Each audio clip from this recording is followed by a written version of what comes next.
සියලු දෙනාටම සුබ දවසක් ප්‍රාර්ථනා කරනවා.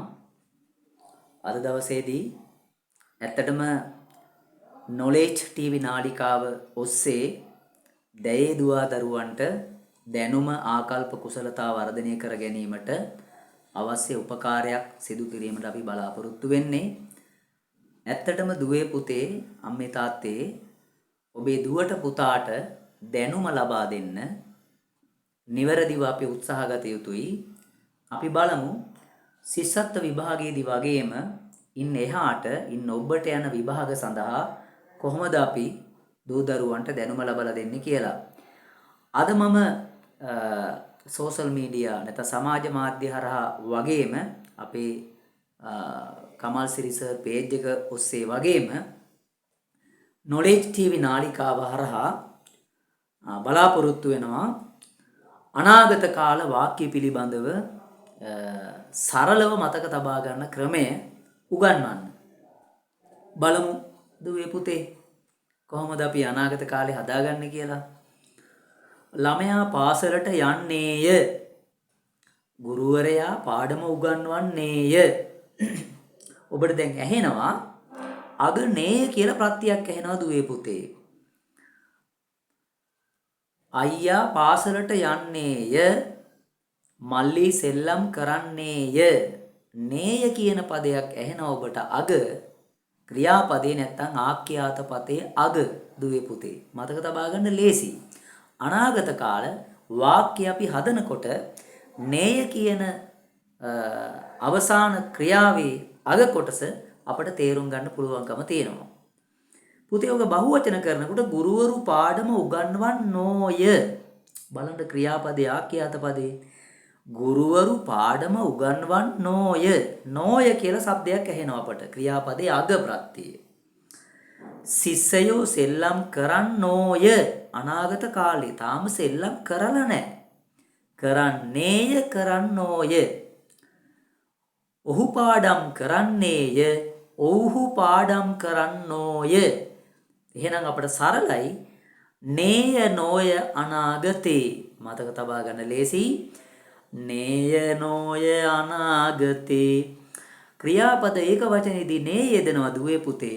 අගට යෙදෙනවා නෝය කියන ප්‍රත්‍යය යෙදෙනවා.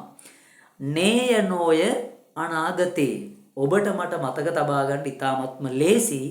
අපි නැවත නැවත මේ වාක්‍ය රටා භාවිත කිරීමේදී අපි බලමු මම හැදුවා ප්‍රාණවාචී පුරුෂලිංග වාක්‍යවලට කෙටි කවියක්.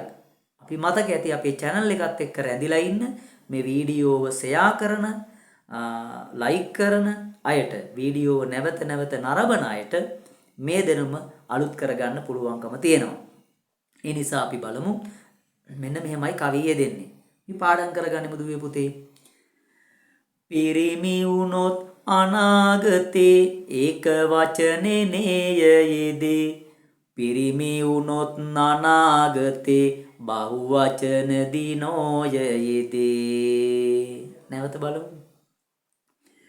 පිරිමි වුණොත් අනාගතේ ඒක වචනේ නේයයේදී. පිරිමි වුණොත් අනාගතේ බහුවචන දිනෝයයේදී. පිරිමි වුණොත් ප්‍රාණවාචී වාක්‍යයක කතරු ප්‍රාණවාචී වුණොත් අගනේය ක්‍රියාපදේ ප්‍රත්‍යය ආඛ්‍යාත පදේ ප්‍රත්‍යය. ක්‍රියාපදය ආඛ්‍යාත පදය කියලා කියන්නේ දෙකම එකක් දුවේ පුතේ. මතක තබා ගන්න ලේසි. කතරු බහුවචන වෙනකොට ක්‍රියාපදයක් බහුවචන වෙනවා දුවේ පුතේ. බලන්න. පිරිමි වුණොත් අනාගතේ ඒක වචනේ නේයයේදී. පිරිමි වුණොත් අනාගතේ බහුවචන දිනෝයයේදී. අනාගත කාල වාක්‍ය මතක තබා ගන්න ලේසිම සරල ක්‍රමය. නැවත වතාවක් අපි කවිය බලමු දුවේ පුතේ. පිරිමි වුණොත් අනාගතේ ඒක වචනේ නේයයේදී. පිරිමි වුණොත් අනාගතේ බහුවචන දිනෝයයේදී. සරලයි ලේසි කටපාඩම් කරගන්න දුවේ පුතේ. අම්මේ තාත්තේ ඔබේ දුවට පුතාට මේ කවිය උගන්වන්න කිසිම දවසක වාක්‍ය වරදින්නේ නැහැ අනාගත කාල වාක්‍ය. ඒ නිසා ඔබ අපේ knowledge TV නාලිකාව සමග රැඳී සිටින්න. නැවත නැවත විෂය කරුණු අලුත් වෙන විෂය දැනුම පරිසරයේ විෂයන් 5ෙම ඒ වගේම සිංහල භාෂාව විශේෂයෙන් 3 ශ්‍රේණියේ සිට 13 වසර දක්වා ඔබට දැනුම ලබා දෙන්න අපේ මේ knowledge TV නාලිකාව හරහා අපි බලාපොරොත්තු වෙනවා. අපිත් එක්ක රැඳී සිටලා ඉන්න කියලා අපි ඔබට නිරන්තරයෙන්ම ආරාධනා කරනවා. කවිය පාඩම් කරගන්නා ලෙසතුරු ඔබට අපි මතක් කරනවා වාසනාවන්ත දවසක්.